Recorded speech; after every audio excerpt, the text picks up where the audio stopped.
If you've been looking for the perfect royal icing recipe for decorating cookies, this video is for you. I am doing a small batch. This is just 500 grams, as I will be doing it by hand because not everybody has stand mixers and I would like everybody to enjoy it. So I will be using meringue powder today and not egg whites. If you only have egg whites, I do suggest you can buy from Woolworths and it's already ready to go. Or you can put them on a double boiler and just bring them up to heat before they start cooking, and that will kill most of the bacteria and stuff that we do not want. So without further ado, what you will need is obviously containers to mix in. I'm going to use a spatula. This one is pretty sturdy. It's not, okay, it's bendy, but only up to there. So it's pretty sturdy. It's not too bendy. So it is strong enough to mix. I'm going to use a teaspoon vanilla, water, meringue powder, powdered sugar, and some white gel color. This is from Sweet Celebrations, but there is a lot of different options. Now the vanilla, I'm using a regular vanilla today. This, however, is one of my favorites. It's a Madagascar bourbon vanilla, and it makes everything taste like ice cream. I love it. You also don't need too much of it, and you can use other flavors. Like I've got a strawberry and a creme brulee here. Flavor Nation is probably my favorite one to use, and you'll see on the side, because I know I've had students ask me about this. Here you can see, let me see if you can see. For the creme brulee, it's 10 drops to 250 ml. So 10 drops to every cup of icing or whatever you're using. The strawberry is plus minus 6 drops to 100 grams. So yeah, mind this, because none of them are the same. Well, not none of them, I'm sure there is, but they're all different, the ones that I'm using anyway. So just read the instructions if all else fails. So what I'll be doing is I'm going to mix my powders together first. I usually use 1 to 2 tablespoons of meringue powder to half a mix. Oh, okay, let's say I used 3 to 4 meringue powder tablespoons to a kilogram of icing. This is just over 1.5. You can use a little bit less. I've heard ladies that use less than what I do. And just to show you, this is the meringue powder that we get in South Africa. It's called Acta White. Do not use this recipe for royal icing. This is not a royal icing recipe. It is a meringue recipe. So just note that. Anyway, so let me just and I usually also add like a pinch of tartaric acid, and I did order some, but the delivery or whoever packed it put the packet, and it's a paper packet, they put it on my chicken, raw chicken, and it got tanned, so I just threw the whole thing away, you know. So it's about, on a kilo of icing, it's about a cup of water. I've got 60 ml here that we can start with and work our way up. So I'm going to add the water. So I'm going to add the vanilla. You can use white vanilla. I don't really care much about that, unless I need to make something super white. And this is about, let me do, about a teaspoon or half a teaspoon of the white. Why I add it is that it really helps with bleeding. It's not a magic wand, so it's not going to take all the bleeding away, but it really helps, at least with the color. But it looks like not with the butter. A lovely lady showed me the other day that we still have butter bleeding problems, you guys, but we have plans, so it's okay. Okay, so if you're going to mix this in, you'll end up getting a really stiff consistency that I don't need today. Let me add more water. That's a 1/4 cup. Yeah, I actually need to put 2, because if it's 1 on a kilo, it should be half on a half a kilo. Smooth.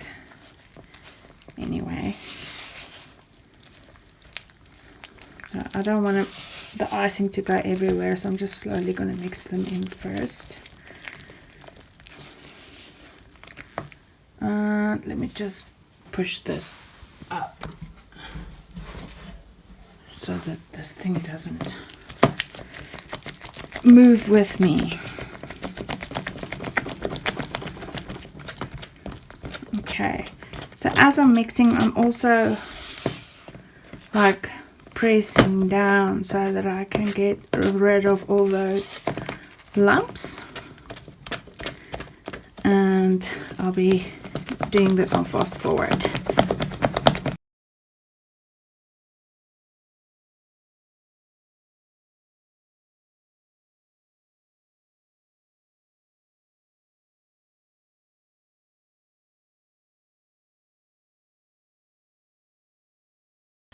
Okay, confession, I just cheated a little bit. I took my hand mixer and mixed it because it's taking forever and I'm not used to it. Okay, it's like a gym session. Anywho, you can see this is, if I do that, it's kind of staying there. Okay, this is a nice stiff consistency. I like to call it like a wet stiff consistency because you get a drier one. And what happens if you do fine lines and things on your cookie, they just break off. Where if you use this, they don't. So I am just going to add a lot of it into a clean bucket container, whatever you want to call it. Trying not to wipe it down off the edges, and that's going to be my stiff consistency that I can, oh bummer, that I can use later to change to whatever I needed. Just wipe that off, put it on the cloth. Ta-da. And that's still a lot for today. And so this I can easily freeze if I want to. If I want to use it, I will take it out of the freezer or out from the freezer and then just let it come to room temperature and mix it up and continue. So ideally, after you've mixed it, or after I've mixed it, I will let it stand a couple of hours or overnight just to get rid of most of the bubbles, and then I'll take a piece of plastic or like a freezer bag, and I will make sure that it is completely flush to the icing. That way it can't crust over. Ta-da! Gonna put this aside, and then we're going to bring this to a different consistency. So this will, yeah, this is not for flooding. You will go nuts if you try to flood with that. I'm gonna add a little water here, And with my teaspoon, I'll start adding 1 or 2. Remember, if you add too much, you can always just add more powdered sugar. But it sucks, so we try not to do that. But it's also not the end of the world. That's what I'm trying to say, although I'm tripping over myself. Okay, beautiful, but not yet what we want. I'm still going to go ahead and add 2 more. I do usually add less at a time, but as I am already used to this, I've got a better idea of what to do, and you will get there too. You get the feel for it.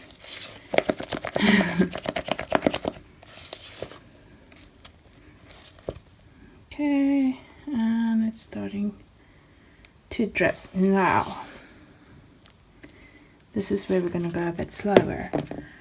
I let it drip off my spoon, and I want like a ribbon like that, but it needs to flow into the rest of the icing. So I'm going to go and just add 1 tablespoon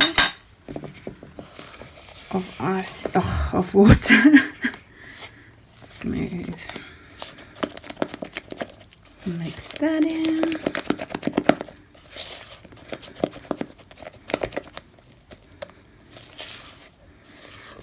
Let's see. It's definitely almost there. So you can see that it's slowly starting to become one with the rest of the icing again. Oh, look at the giant bubbles. Now I win. So I think I'm going to add like another little bit more than half a teaspoon.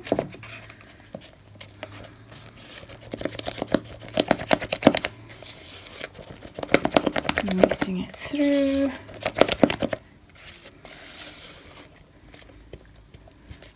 Getting rid of some of the bubbles. And let's see where we are. So you can see it's slowly getting there with a couple of taps. I think we're almost there. If I added 1, we would have been there. So there's like another more or less half.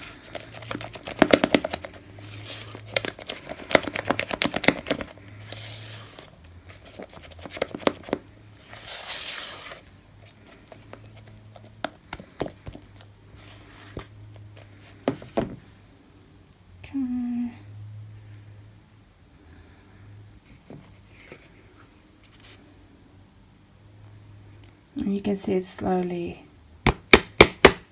there. So this, you can do that to get rid of most of the bubbles quickly. And this is really pretty much my favorite consistency for flooding. It's not too thin, which means you've got a nice thick layer of icing, and it dries quicker, it sets quicker because it's not watered down so much. You can see, let's do it again. Bring it up, and it's slowly disappearing. So now if I'm going to tap my cookie once or twice, then it's going to be perfect. So if you're making like hundreds or thousands of cookies at a time, I would use a little bit thicker than this to do an outline, and then a little bit thinner to flood them a lot quicker, but you're gonna have to do it in advance, as you will have to let them stand for at least a day before you can package them.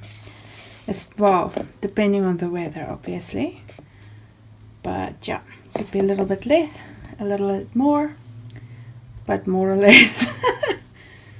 And then if you have an emergency and you need to get them set quickly, no, do not put them in the sun. Heat does not help. The ideal would be a fan. If you put them under a net and you put some fans on them, or I just put them in my oven if I'm not busy with my oven, and I just put the fan on and no heat. So that will help you dry them out as quickly as possible. So I hope you've enjoyed this video, and I will next show how I flood a cookie.